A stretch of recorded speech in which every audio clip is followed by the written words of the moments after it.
Good morning, world, and welcome to the Patriot Party show. I'm Matt, your host, and I'm so happy to be here starting off the weekend with all y'all guys and gals at the Patriot Party, where truth meets every corner of the news. We bring you unbiased news that spans general news, political news, world news, financial news, tech news, and more.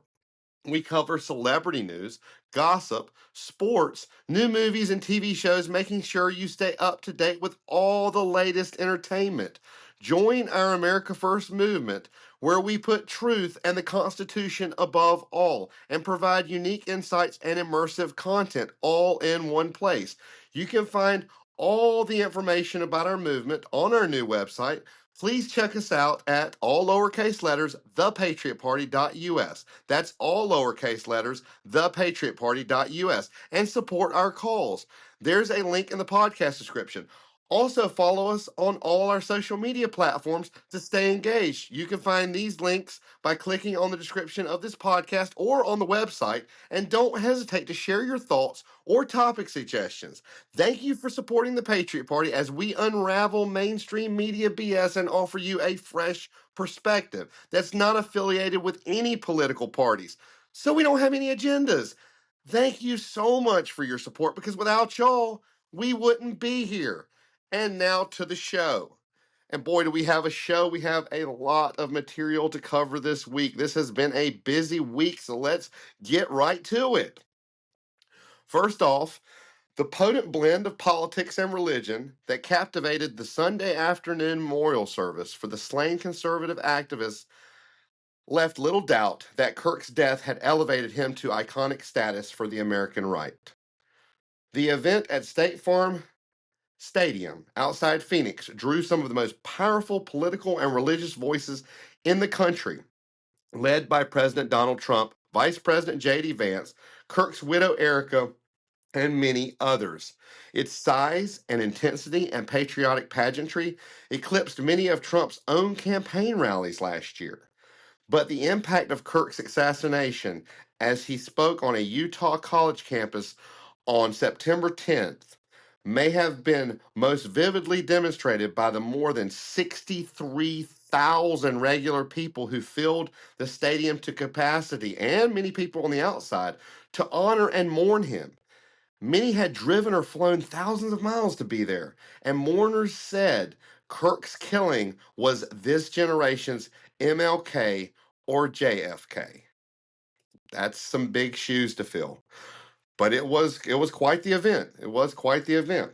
So Defense Secretary Pete Hegseth's campaign to oust service members celebrating or mocking the fatal shooting of Charlie Kirk online has already seen at least 8 people suspended or placed under investigation, with legal experts warning of a chilling effect on free speech.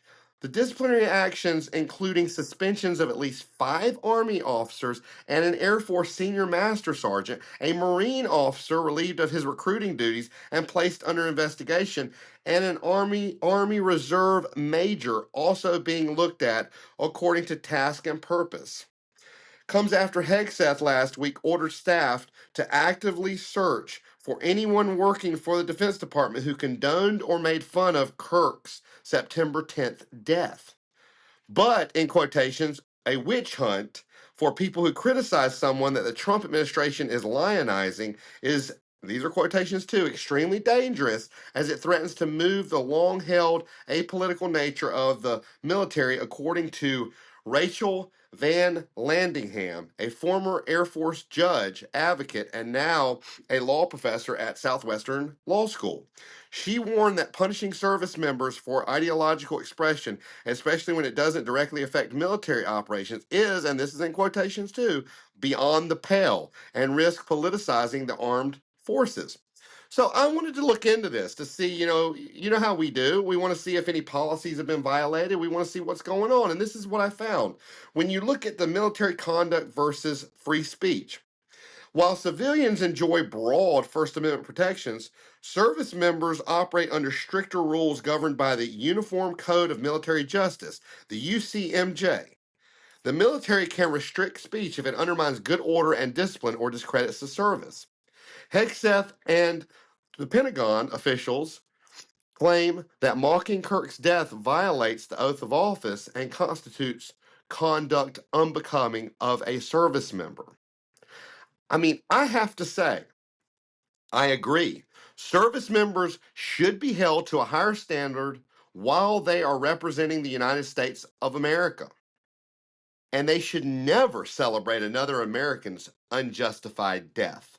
So while you got this critic, and there's always going to be critics, and we have to look into what the critics are saying, talking about free speech, you also have the fact that these people are working for the government, they're employed by the government, therefore they are part of the government. So they are held to a higher standard as well as they should be.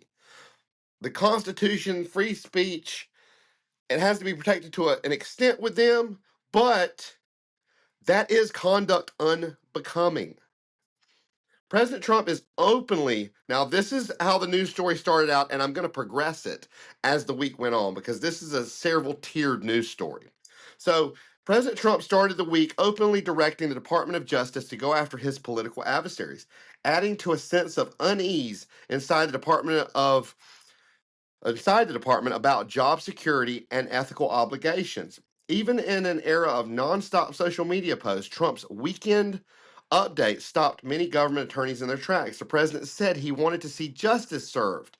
Now, these are in quotations. This is what Trump said. We can't delay any longer. It's killing our reputation and credibility. What Trump said couldn't wait are criminal investigations of his most prominent critics, former FBI Director Jim Comey. Or actually, it's James Comey, I believe. Yep, that was a typo.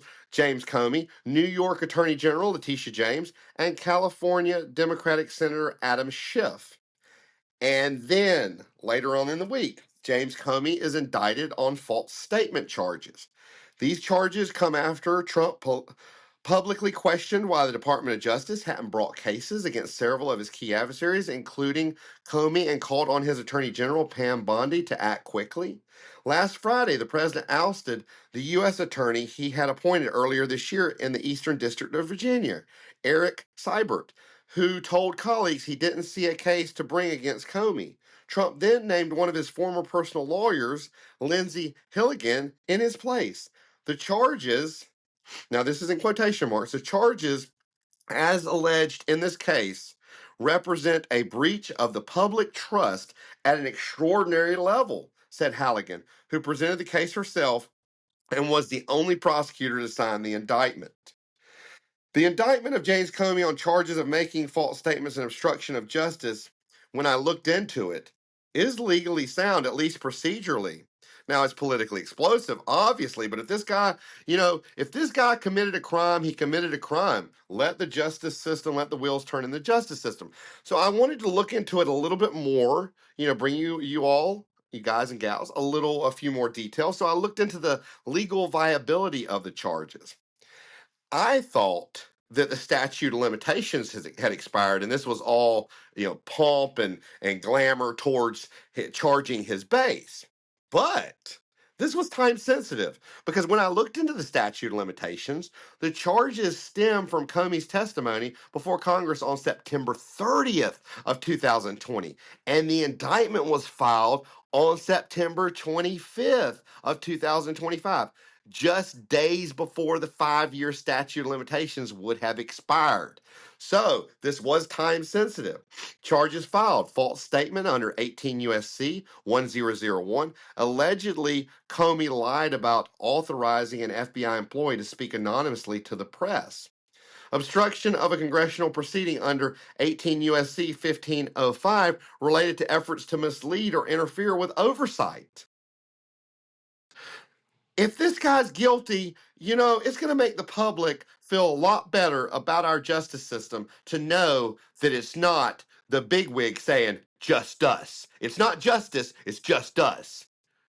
We're immune to the justice system. It doesn't apply to us. No, it applies to everyone. It applies to every citizen in the United States. You may have a little bit more power than Joe Blow walking on the street, but you cannot walk around and commit crimes and not have to pay the piper. So if this guy is guilty, which it seems like he may be, everything seems legitimate. It was on a time constraint. By gosh, let him be charged and let him face the consequences that any other average American citizen would face. U.S. President Donald Trump signed an executive order on Monday calling the Antifa movement a terrorist organization. That's in quotation marks. The White House said after promising actions targeting left wing groups following Charlie Kirk's assassination. Kirk, a prominent conservative activist with close ties to Trump, was assassinated, we all know that, on September 10th while speaking on a college in Utah. A 22-year-old technical college student has been charged with Kirk's murder. Antifa, short for anti fascist, is a decentralized, leaderless movement composed of loose collections of groups, networks, and individuals, according to the Anti Defamation League, which tracks extremists. Now, it says this on the website. While some extreme actors who claim to be affiliated with Antifa do engage in violence or vandalism at rallies and events, this is not the norm. Trump's 370-word executive order directs all relevant executive departments and agencies to investigate, disrupt, and dismantle any and all illegal operations conducted by Antifa or anyone who funds such actions, according to the White House. I had a few questions. I wanted to look into this a little bit more for y'all. So, can a president designate a domestic group as a terrorist organization? Not exactly. And I do apologize. I have the sniffles. I've been fighting a cold all week. But, bright and early, I wanted to bring y'all the latest news and the week news and get y'all caught up. So, anyway, can a president designate a domestic group as a terrorist organization? So, not exactly under current law. Foreign terrorist organizations, FTOs, are designated by the State Department under Section 219 of the Immigration and Nationality Act. Domestic groups like Antifa cannot be formally designated as terrorist organizations under that statute. There's no legal framework for domestic terrorism designations akin to FTOs. Okay, well, to me, that seems like, okay, well, this may be broader. There's not a mechanism.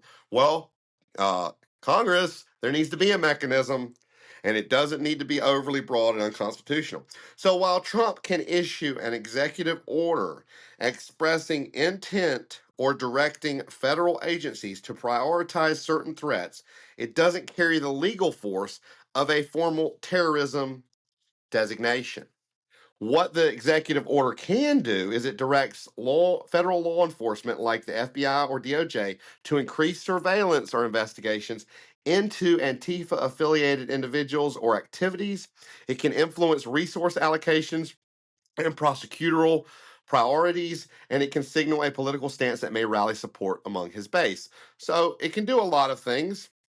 It does not create new laws, nor does it override constitutional protections like free speech or assembly. So I just really feel like he's putting a spotlight on them, which is not necessarily a bad thing if they are committing crimes.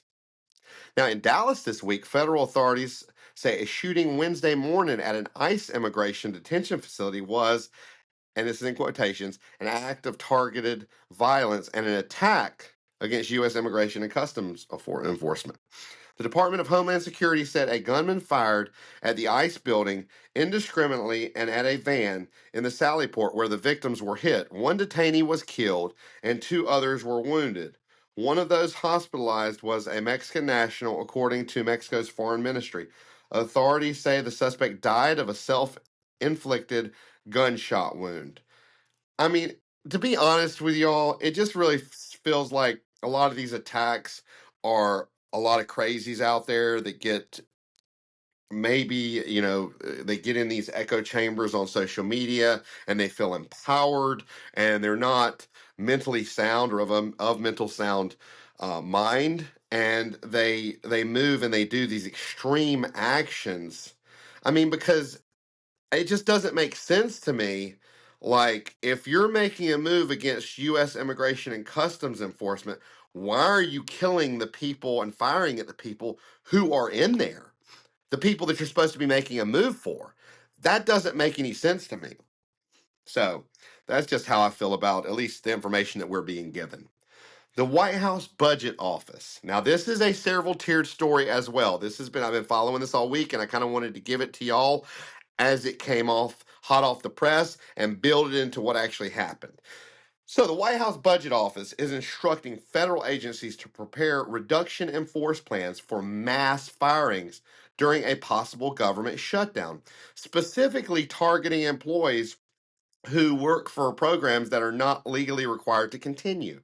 The Office of Management and Budget moved to permanently reduce the government workforce if there is a shutdown, outlined in a memo shared with Politico ahead of release to agencies tonight, escalates the stakes of a potential shutdown next week.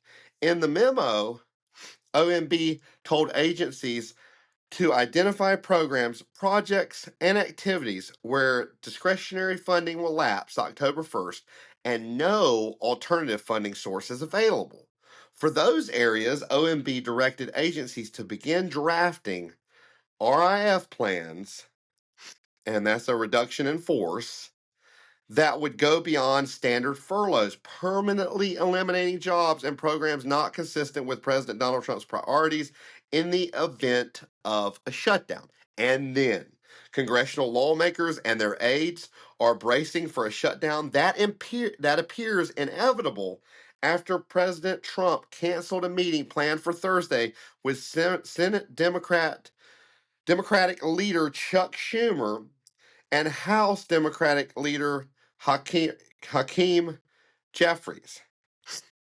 Some Democrats have said they cannot vote for any House passed government funding bill if the GOP leaders refuse to sit down and talk with them.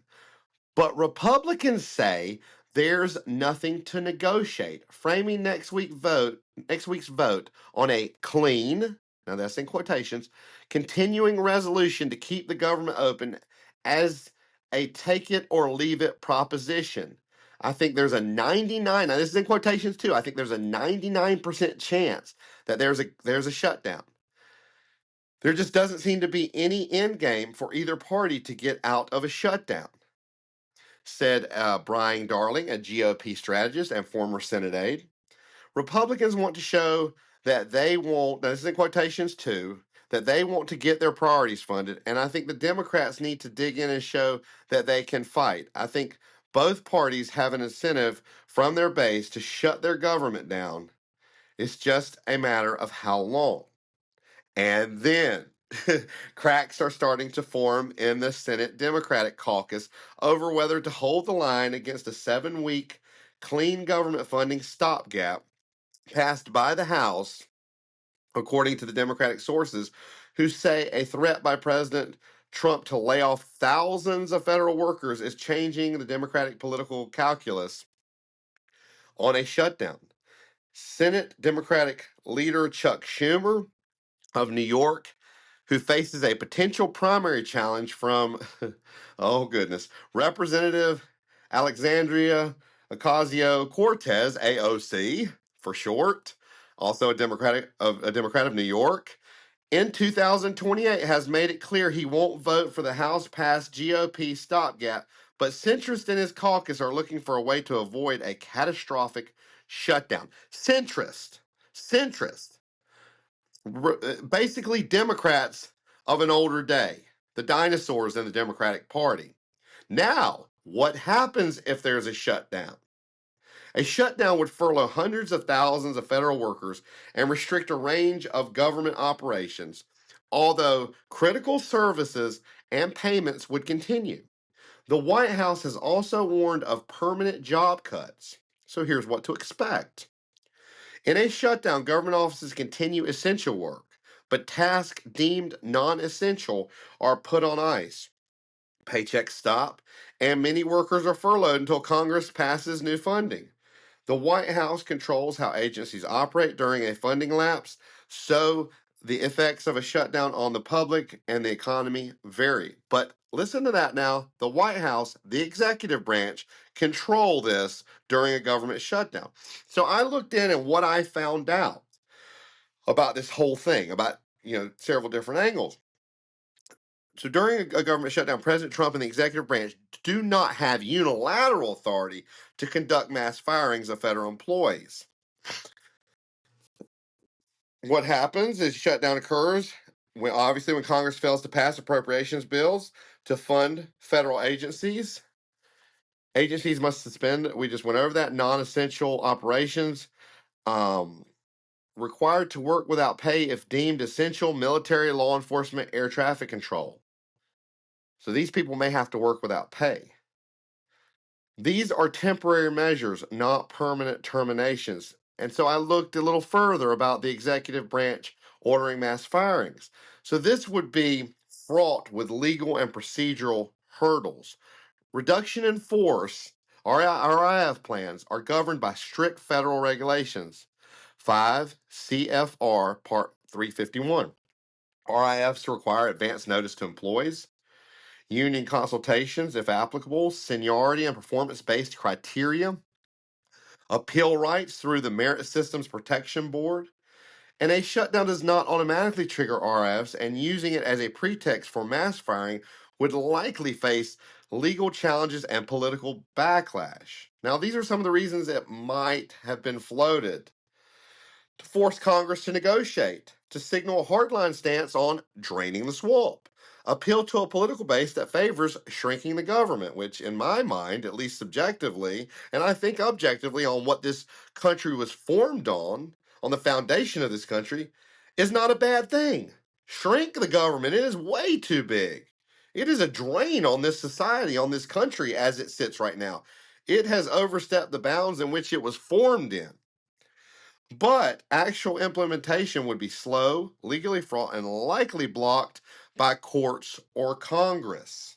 So that's kind of how it would play out. I believe it was more towards the negotiations and the hardline stance and the political base. But, it's not necessarily the worst move you can make. I don't think it's actually a bad move at all. Now, to another question that I had when I was going through these stories and putting them together. Is this true? And yes, it's true that Senator Chuck Schumer, the Democrat of New York, is facing a potential primary challenge from AOC. Now, she has not declared her candidacy, but multiple polls show her leading Schumer by double-digit margins in hypothetical matchups. A Newsweek poll found AOC leading Schumer by 21 points, with strong support across Democratic groups, including Jewish Democratic voters. A Data for Progress survey showed her ahead 55% to 36%, with particularly strong backing among younger voters and progressives. These numbers reflect growing dissatisfaction among Democratic voters with Schumer's leadership, especially regarding his handling of anti Semitism and his perceived softness towards Trump aligned policies. AOC, meanwhile, has been touring with Bernie Sanders and positioning herself as a bold progressive alternative.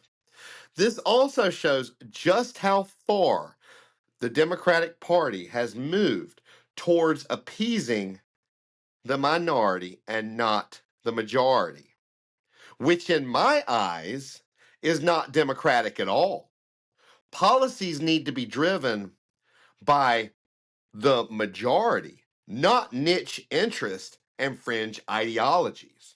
The way it looks to me is the Republicans are telling the Democrats, we will no longer let you use government shutdowns to negotiate the left agenda. You can approve funding to run the government as is, or what happens next is on you. And I can't say that's a bad approach. I really can't.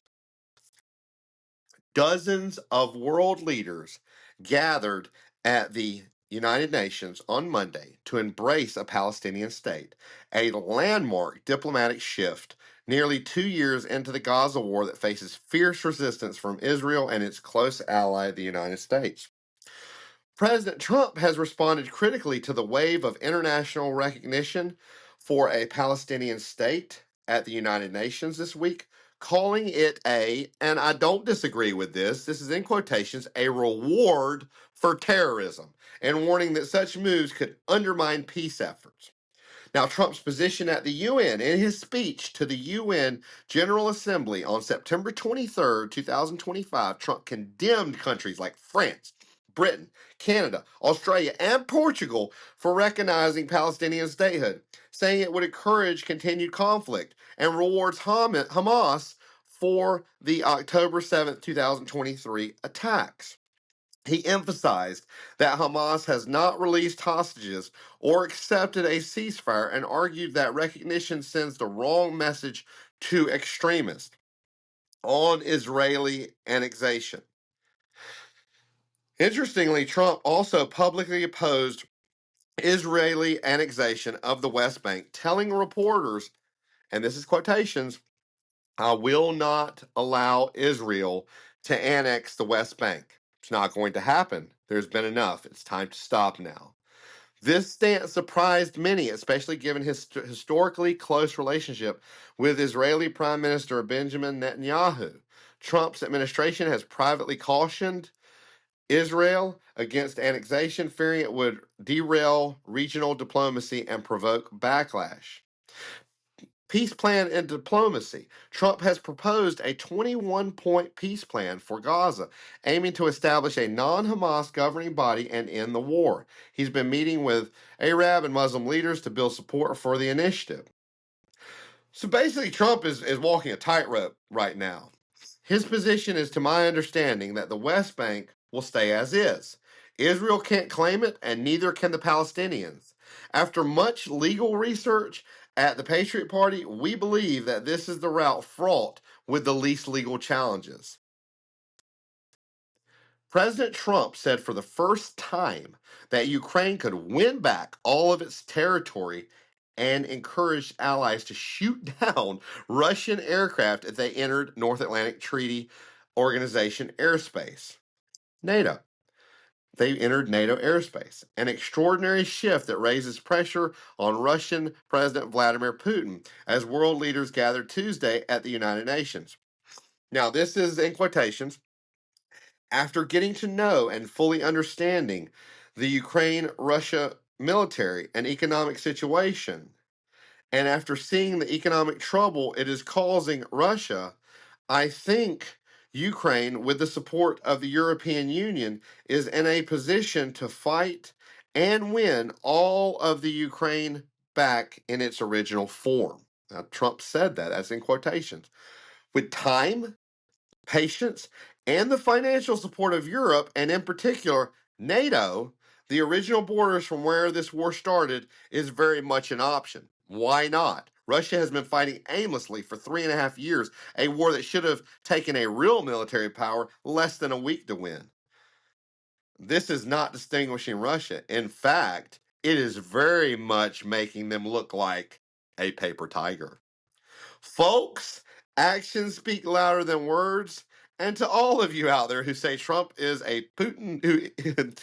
Trump is Putin's puppet, I believe this speaks loudly in contrast of that statement. Tens of thousands of Brazilians have taken to the streets to demand no amnesty be granted to their country's former president, I can't pronounce this real well, but it's real well, but it's the Bolsonaro. Javier Har is Jair. I don't know how to pronounce that. Maybe someone can send me the pronunciation of that. After he was convicted of plotting a coup. The far-right populist was sentenced to 27 years in prison earlier this month for illegally attempting to cling to power after he lost the 2022 presidential election to his left-wing opponent, Luiz Inácio Lula da Silva. And I think they just call her Lula. On Sunday, huge crowds packed the squares and beaches of some of Brazil's biggest cities to voice their opposition of right-wing endeavors to help Bolsonaro escaped jail for his failed power grab, which included a plan to assassinate Lula, the vice president, Geraldo Alckmin, and a Supreme Court judge. The pro-democracy protests were spearheaded by some of Brazil's best-loved musicians, including a trio of legendary songwriters who were at the forefront of the fight against the country's brutal 1964 to 1985 military dictatorship, Cantano Veloso, Chico Baruco, and Gilberto Gil. The Brazilian people elected Lula, and that's why democracy in Brazil endures. Veloso, 83, told tens of thousands of demonstrators who had braved high temps to pack Rio's Copacabana beach. Now, Trump put a 50% tariff on Brazil for not dropping these charges. He called them a witch hunt. But I looked at the evidence on its face and it seems really, really strong.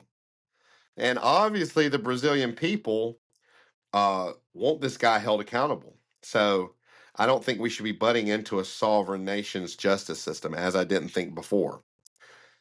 Microsoft has disabled the Israeli Defense Ministry access to certain services and subscriptions. So I guess Mossad was using some of this and some of their other defense industry people after finding evidence that the ministry used the tech company's cloud services to surveil Gaza citizens. The software company made the move after an internal investigation indicated Israel's defense ministry violated Microsoft's terms of service by using an Azure cloud services for surveillance, according to a person familiar with the matter. The company probe is ongoing.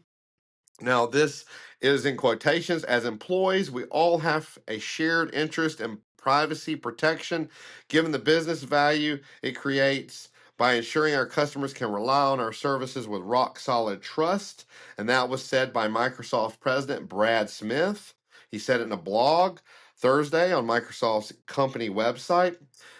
The only thing I have to say about this is, would they do the same if it was the U.S. government using it to surveil on citizens? And I can only say we hope so. I don't think so, but we hope so. I can't say for sure. My opinion is subjective when I said I don't think so, but it is objective to say that we really hope that they would treat the U.S. government the same that as they are treating the Israeli government, because we have more rights than they're doing company policy. We have rights, and I would hope that they would not only enact their company policy to show that they protect people's privacy, but also to protect us as citizens. A lot of people are going to be happy with this. Trump says Xi Jinping has said to go ahead with the deal. Trump valued TikTok at $14 billion. Vice President J.D. Vance says. Trump says Michael Dell, Rupert Murdoch are among investors. Oracle Silver Lake among owners of 50% shares of TikTok US, sources say. President Donald Trump signed an executive order on Thursday declaring that his plan to sell Chinese-owned TikTok's U.S. operations to U.S. and global investors will address the national security requirements in a 2024 law. The new U.S. company will be valued, like I said, at $14 billion. Vice President J.D. Vance said, putting a price tag on the popular short video app far below some analyst estimates. So it looks like that all of y'all out there that love TikTok, and there are a lot, and some people, when they put a ban on it, were paying into eBay $10,000+ for a phone with a TikTok app on it because everybody got rid of TikTok, and then you couldn't re-download it while it was, you could still use it if you had the app, but you couldn't re-download it. So these phones were going for tremendous amounts on these online auctions. So I'm sure a lot of y'all out there are going to love to hear that. President Donald Trump on Thursday announced sweeping tariffs on various household products, including imported kitchen cabinets and certain kinds of furniture, potentially adding even more cost to a category that has surged in price in recent months. Trump also announced heavy truck tariffs and pharmaceutical tariffs Thursday. We will be imposing a 50% tariff on all kitchen cabinets, bathroom vanities, and associated products starting October 1st, 2025. Additionally, we will be charging a 30% tariff on upholstered furniture, Trump wrote in a Truth Social post Thursday evening.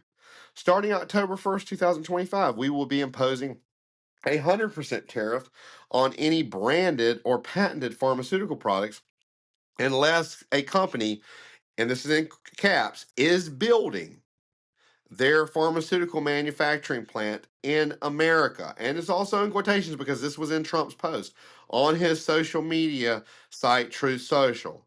Now, he didn't provide any details, but I wanted to look into this. I wanted to see, okay, well, what exactly does the is building mean? And that actually means that any of these companies who are building factories, and a lot of these companies have pledged, I think, $350 billion to build plants in the U.S. So there'll be U.S. made pharmaceuticals.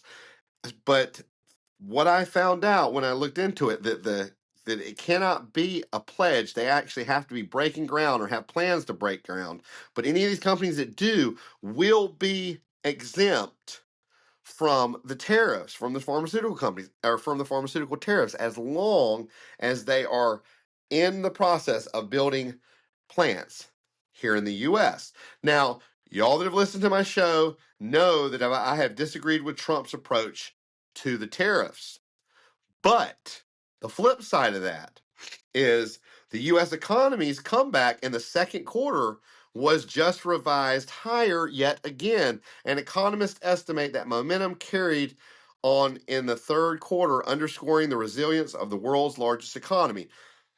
The fact that the economy is going up at a pretty decent level, even though these tariffs and these loopholes, I don't know if there's a lag to the reporting of it. I don't know. But if he can do what he's trying to do, even though I don't agree with the method to the madness, if there is a method to the madness, which he is working towards, I don't have to agree with his route. There are many routes throughout life to the same destination. And if he chose to take a different one that I didn't agree with, hey, you know what? Cool if it works.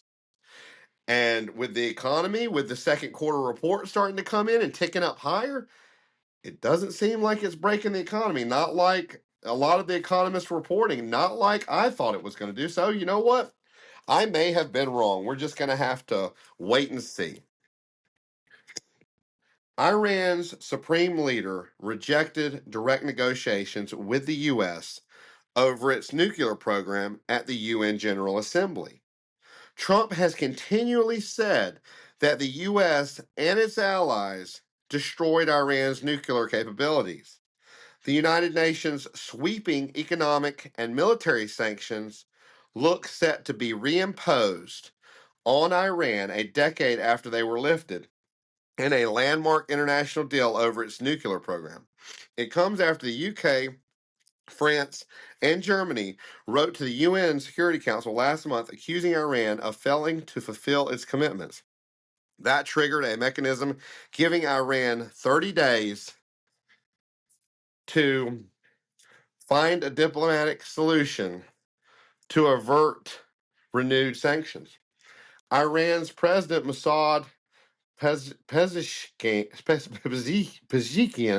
condemned the reimposition of international sanctions as unfair, unjust, and illegal. A last minute resolution led by China and Russia to delay the move by 6 months only received 4 votes in the 15-member council. Of course, they're going to go to bat for Iran because I believe I've said it for the last year and a half, I believe, or at least a year, that it's going to be China, Russia, North Korea, and Iran who signed that adversarial NATO. We'll have to wait and see. The sanctions are set to come into force on Sunday, this Sunday. Iran stepped up banned nuclear activities after the U.S. quit the deal in 2016. Donald Trump pulled the U.S. out in his first term as U.S. president, criticizing the deal. The Joint Comprehensive Plan of Action, JCPOA, man, the government and its acronyms, negotiated under his predecessor, Barack Obama, as flawed. Iran barred IAEA inspectors from accessing its nuclear facilities after Israel and the U.S. bombed several of its nuclear sites, as well as military bases in June after negotiations held indirectly between the U.S. and Iran to try to reach a nuclear deal became deadlocked. Personally, I thought Trump's approach was ill advised after intel was given before the bombing, alerting him that most of the nuclear material had most likely been moved.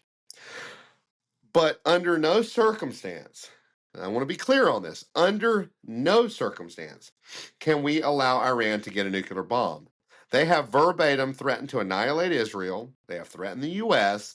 I did think we should let Israel do the bombing and the attacks, not the U.S., like Mark Rubio initially said we were not involved. But we cannot let Iran get a nuclear bomb. Now, let's get to some financial news. Nvidia stock dropped 17% following the rise of China's AI startup DeepSeek, which is shaking up the global AI market. The U.S. Consumer Protection Agency filed a lawsuit against a major ticketing platform for failing to enforce purchase limits. The Federal Reserve faces legal scrutiny over its independence in a high-profile court case. Now, these next stories that I'm going to bring you are finance and tech, kind of merged all into one. I didn't really put them in either category, I just put them at the end of finance. NVIDIA and OpenAI, two of the U.S. giants powering America's race for AI superintelligence, outlined an expansive partnership Monday, including plans for an enormous data center build out and a $100 billion investment by the chipmaker into the startup. The deal announced Monday will allow OpenAI to build and deploy at least 10 gigawatts of NVIDIA systems for its artificial intelligence data centers to train and run its next generation of models. That amount of electricity, and this is wild, y'all, that amount of electricity is roughly comparable to what is produced by more than 4 Hoover dams or the power consumed by 8 million homes. That is a lot of power, y'all. A lot of power. That all this new tech, like this cryptocurrency mining, this Bitcoin mining, this stuff takes so much power. I mean, it sucks up a lot of power. So Amazon agreed to pay $2.5 billion to settle Federal Trade Commission allegations, the FTC, that it duped customers into signing up for its signature Prime service and made it very difficult for them to cancel. The e-commerce giant will pay a $1 billion civil penalty, the largest in FTC history, and create a $1.5 billion fund to pay back to customers according to court documents. It will also be required on its Prime interface to include a simple way to cancel. Amazon agreed to settle the case just days into a civil trial without admitting or denying the FTC's allegation that it misled customers in violation of federal consumer protection laws. The company said Thursday that the resolution allows it to move forward and focus on its business. Probably a smart thing when you're talking about a company that large. Hey, I'll give you a couple bill, leave me alone. I don't want to admit guilt to anything. Video maker Electronic Arts is in advanced talks to go private in a roughly $50 billion deal. That would likely be the largest leveraged buyout of all time, according to people familiar with the matter. Now let's get to some tech news. Now this piece that I'm bringing you first, man, I read it this week and I was like, man, this is really cool. I want to bring it to y'all. This is some cool technology. So there's some futuristic new tech that could bridge broken nerves and mend minds. From flexible implants to circuits seeded with living cells, a new kind of electronics is starting to produce long-lasting implants with the potential to help everything from paralysis to hearing and vision loss. I mean, it's amazing what we're coming out with now. It is absolutely amazing. DeepSeek, a Chinese AI startup, is challenging U.S. dominance in AI. We just talked about that in finance. A lot of times the tech and finance merge in a lot of different areas, prompting a reevaluation of efficiency versus raw power. Google's quantum chip Willow and NVIDIA's DGX quantum systems are pushing the boundaries of quantum computing. Spotify's new lossless listening feature is rolling out to select users, promising higher quality audio. Celebrity news and gossip. Cardi B revealed she spent $13,000 on a diamond butt crack piercing and lost it in a surprising place. Oh my goodness. Meghan Markle received a radio offer after revealing her favorite UK station, and I believe that was JM. But I'm not 100% sure, so don't quote me on that. Jessica Sanchez won America's Got Talent while pregnant, marking a historic moment. Kate Middleton and Prince William made a surprise visit to Southport following a tragic knife attack at a Taylor Swift themed class. Sports. Auburn basketball coach Bruce Pearl retired. His son Stephen Pearl was named successor within an hour. NFL week saw a tight NFL week 3 saw a tight MVP race and a promising rookie class in Cleveland. Shore Conference football featured a top-tier matchup between Red Bank Catholic and Holmdel. New movies. One battle after another. This is a crime thriller. Leonardo DiCaprio and Sean Penn star in a high-stakes rescue drama. Downtown Abbey, the grand final or finale. It's a drama. The beloved series wraps up with a theatrical send-off. Gabby's Dollhouse, the movie. It's an animation, a family-friendly adventure-based, and it's on Netflix. It's a Netflix series. A Big, Bold, Beautiful Journey, fantasy romance. Colin Farrell and Margaret Robbie explore love across dimensions. And Demon Slayer, Infinity Castle. It's an anime, epic battles, and stunning visuals for fans of the franchise. New TV shows and where to watch them. The Lowdown. It's FX and Hulu. A citizen journalist uncovers a Tulsa conspiracy created by reservation dogs. Sterling Harjo. Slow Horses, Season 5. It's Apple TV Plus. Gary Oldman returns in the acclaimed spy thriller Marvel Zombies. It's on Disney Plus, a dark animated series set in an alternative Marvel universe. Wayward, Netflix. Mae Martin's psychological thriller debuts this week. Into the Void, Life, Death, and Heavy Metal. It's Hulu, docuseries exploring the cultural impact of metal music. The Paper Peacock, or it's The Paper, and it's on Peacock, excuse me. It's a mockumentary spinoff of The Office.